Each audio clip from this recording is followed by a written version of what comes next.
begin by reading you a story. How many of you like stories? I love stories. I love stories. In fact, I think some of the things I've learned the best and retained the most have been because they were contained in a story. And I remember the story, and then I can recreate the teaching, the message for me. So this story is called Excuses, Excuses. Mrs. Paul is a choir director of the Westside Baptist Church in Beatrice, Nebraska. Her daughter Marilyn is a church pianist. Neither has ever been late for choir practice.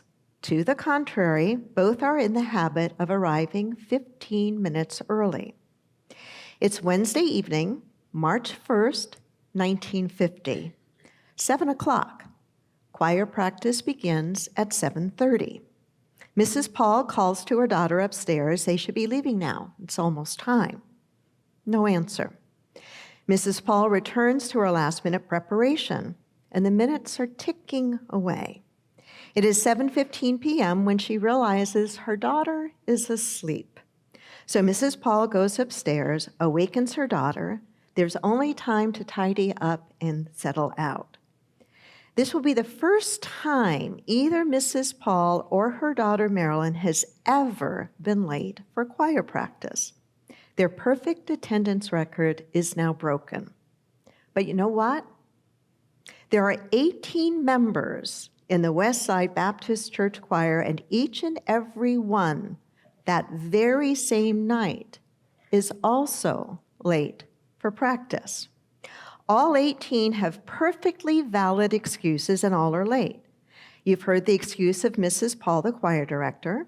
Her daughter Marilyn, the church pianist, had fallen asleep after dinner and didn't awaken in time. But the others had excuses too. LaDonna Vandergrift, a high school sophomore, was having trouble with her homework. Like Mrs. Paul and her daughter, Mrs. Vandergrift knew practice began promptly, and she was always coming early, but this evening she was detained by a particularly difficult geometry problem. Royena Estes and her sister Sadie were ready to leave the house on time, but the car wouldn't start. So the two sisters called Mrs. Vandergrift and asked her to pick them up. Mrs. Vandergrift was working on her geometry problem, remember? And the Estes sisters had to wait. Ordinarily, Mrs. Schuster was 10 minutes early for choir practice. The night of March 1st, she was detained at her mother's house. The two were preparing for a later meeting that evening. Herb Kiff was at his own home. He would have been early too, but there was this important letter that he had to write. He'd been putting it off for some time, and the time got away from him. Excuses, excuses. Joyce Black would probably not have been early. She would have been on time, though. It was just so cold out that evening. She wanted to stay in the house until the last possible minute. Remember, this is Nebraska, right? So she was late. Harvey All would have been on time, but his wife was out of town. That left him in charge of their two young sons. A friend had invited Harvey and the two boys out for dinner. They had a pleasant conversation that carried them away, and so Harvey was late. Lucille Jones and Dorothy Wood were high school girls. They lived next door to each other. Lucille was listening to a half-hour radio program that began at 7 o'clock. She just had to hear how it ended. Dorothy waited for her. Pastor Klemple and his wife were always on time for choir practice, but not that evening, not the evening of March 1st. Pastor Klemple's wristwatch, the accuracy of which he was always so proud, that night, and only that night, was 5 minutes slow. The remaining choir members had equally valid excuses for their tardiness. Excuses, 18 in all. Never before, nor since, had each and every choir member of the Westside Baptist Church been late for choir practice on the very same evening. That was Wednesday, March 1st, 1950. Choir practice scheduled as usual for 7:30 p.m. No one showed up at 7:30. That is the rest of the story. 7:30 p.m. was the time when a natural gas leak surfacing in the basement of the Westside Baptist Church, was ignited by the furnace. The church blew up and was demolished. The old furnace of the Westside Baptist Church was directly below the choir loft, the empty choir loft. Yeah. What was that? I think you'd be a fool. We'd be a fool to say we knew for sure what it was, but something happened, right? That put each and every of those 18 members in a place that caused them to be late for their choir practice, and each and every one of them was saved from disaster, more than likely, was saved from death. There are so many stories that are like that, in where we just step back and go, my goodness, what's going on there? I say it's the God thing. I say I don't really believe in coincidence. I really don't believe in chance. I think that it's those things that we call coincidence, those things that we call chance. It's like that quote I read earlier, that we use those names because we just don't see the levers and pulleys.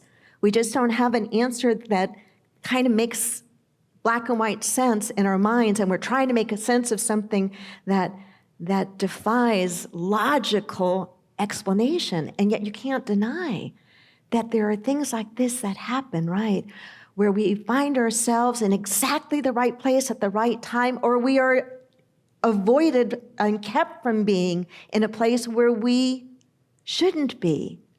It's as if there's this life force, this presence, this wisdom, this something that either brings us to our good or keeps us from harm.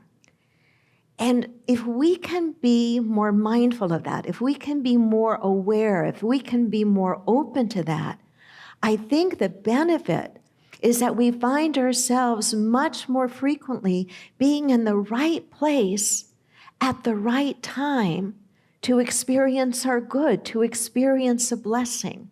Nod your head if you've ever had something like that, probably not as dramatic as the choir members, maybe, and if you have, please tell me, because I want to collect it as stories and share it.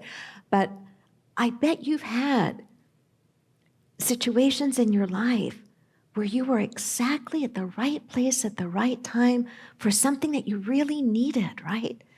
It may have been an answer to a problem. It may have been somebody that could help you. It may have been support that you didn't think was ever going to come your way. And yet there it was, because you were in the right place at the right time. Think of how many other things would have had to have happened for that to be so for you. To me, that, in a way in itself, is a miracle, right?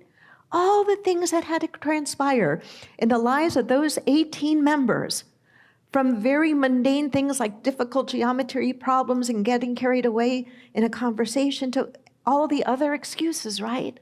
All the things that had to conspire for none of those 18 people to be there on time, and therefore to have suffered the injury that happened when the furnace blew up. So at times I think that we can say it's Spirit, it's God, it's divine presence that is either keeping us from harm's way or bringing us at just the place we need to be for the miracle, the answer to our prayer that we're looking for. Here's another story. It's a story of a woman by the name of Betty Galvano. She was actually at a much younger age, and this story happened in 1994. Forget when she was a model, but she was a pretty high-ranking model during her earlier years. But this particular situation in her life happened in a very ordinary place. It happened in the kitchen. She was in the kitchen, and she was chopping some vegetables for dinner. And years had passed, and she wasn't a model anymore.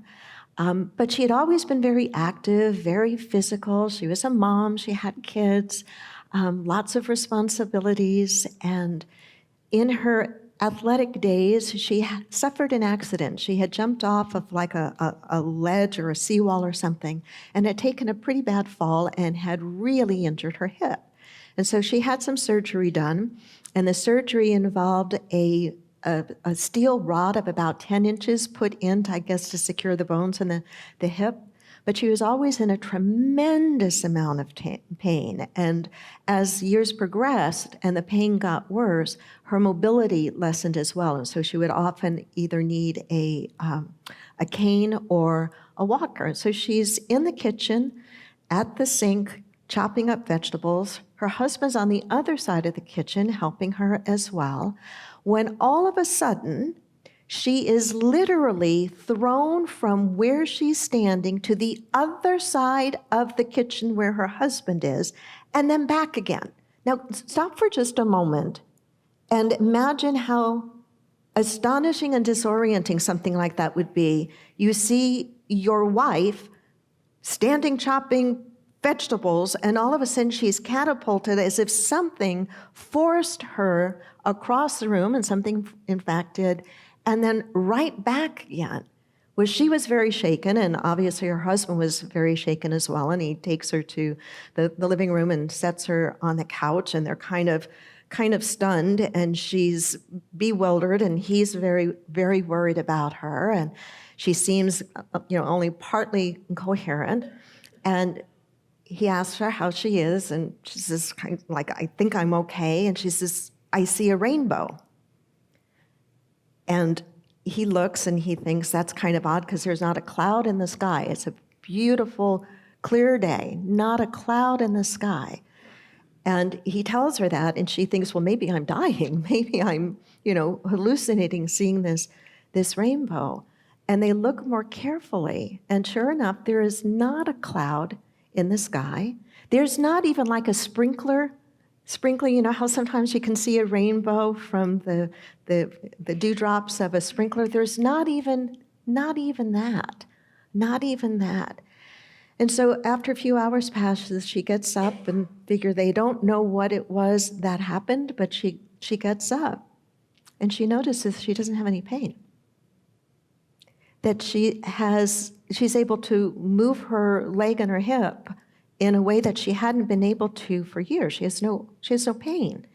And it makes no sense to her. So she goes to the doctor to be checked out. And the doctor does this examination and says, everything seems to be just fine. The only thing that I think would have happened, this is the doctor saying to her, the only thing that I think could have happened is that you were struck by a bolt of fair weather lightning out of the blue. You were at exactly the right place at exactly the right moment. Amazing. There's a book about her story, and the title of the book is Zapped by the Spirit. Zapped by... If spirit, if life, if this force for good wants to work through people being delayed to show up for choir practice, if it wants to work through a fair weather bolt of lightning, who are we to doubt it? Who are we to not have a mind and a heart that remains open enough that these things do happen? That there is so much that we can do with our own minds. And I'm an advocate for continuing to learn new things, for being curious, for questioning, for exploring, for studying, for using this wonderful faculty of our minds, but to also leave a tremendous amount of room around that mind for what we might call coincidence or chance or luck or a miracle. I rather suspect that those things move in and through the lives of those who are a little more open than those who are completely shut and skeptic. Our spiritual practice helps us to keep a flexible mind. Our spiritual practice helps us to grow in faith and wisdom, but to also leave room for this or something better, for this or a new way, for this or another possibility. It never excuses us from doing the work that is ours to do. We need to show up. We need to do the best that we can to use our minds, to use our talents, to use our heart, to use our abilities, but to know that we do that not in a vacuum all by ourselves, but that we live and move and have our being in what I like to call this great mystery. I'm kind of glad that I don't know how all these things work. How about you? But I want to know that they can and do. I want to be tickled with surprise and delight when they do, and be open and receptive that there are ways for my life to work, answers to come through me that can't come only through my mind, but my mind has to be open and it has to be receptive to not only my own way of thinking and being, but this other way of thinking and being. Is that you, God? Is that you, Spirit? Is that you, life? Is that you, the one mind and the one presence? Is that you moving me toward my good? Is that you moving me or keeping me away from harm? And sometimes I think that presence, that power, works with a sense of humor. One of our members shared this with me just this past week. She told me a story about a friend of hers, a very close friend, actually, a loved one. She said this loved one had shared with her about being in a relationship that wasn't working. And both the man and the woman knew that the relationship wasn't working, but they weren't ready to end it. They were in a state of inertia, but they knew it wasn't good for them. They knew it wasn't good for them. And they were going to a public event. And as they were going to a public event in the car, they got into an argument. They were just really feeling that distance and just not happy with each other.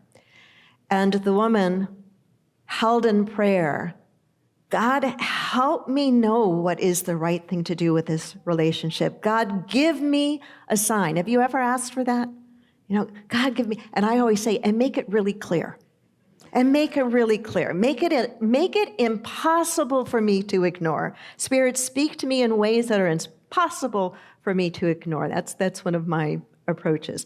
And so this woman, with regard to the relationship that wasn't working, asked for that kind of guidance. And so as they get out of the car and they're going out and walking toward the area where this public event is happening, the very first thing she sees is a guy wearing a t-shirt, and in big, bold, capital letters are the words, dump him.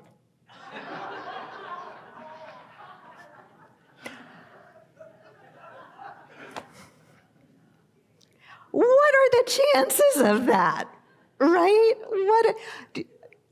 My friend didn't tell me whether the woman went and followed with that. But when we put it out there in earnestness, we may not always get such a clear message as that. But when we put it out there in earnestness, we certainly increase the odds and the chances that we're going to get something reflected back from the universe. And we'll know it because we'll feel it inside in a way where we go, that's it. That's it. I've told you before, mine wasn't a funny thing, but it was something that came to me at just the right moment. And this goes back a lot of years, but it was such a vivid moment of me speaking, not silently, but out loud in the car to my husband, John. We were having so many challenges trying to put together the finances and everything needed to buy this building. And I was just feeling so heavy and afraid. And I said to him, I just need a sign. And we pull up to a red light and the car right in front of us, and a big one where the bumper of that car was like eye level with us, was a bumper sticker, no fear. And as simple as that was, and I'm sure there were plenty of cars that day with that same bumper sticker on, but there was only one me in that moment of real worry and real sadness and real fear, saying, God, give me a sign. Give me a sign. And it was exactly what I needed. It was exactly what I needed. And so just wrap this up with you in this way. I don't know what it is that you might be working toward in your life. I don't know what it is that you might be working through that feels heavy or difficult.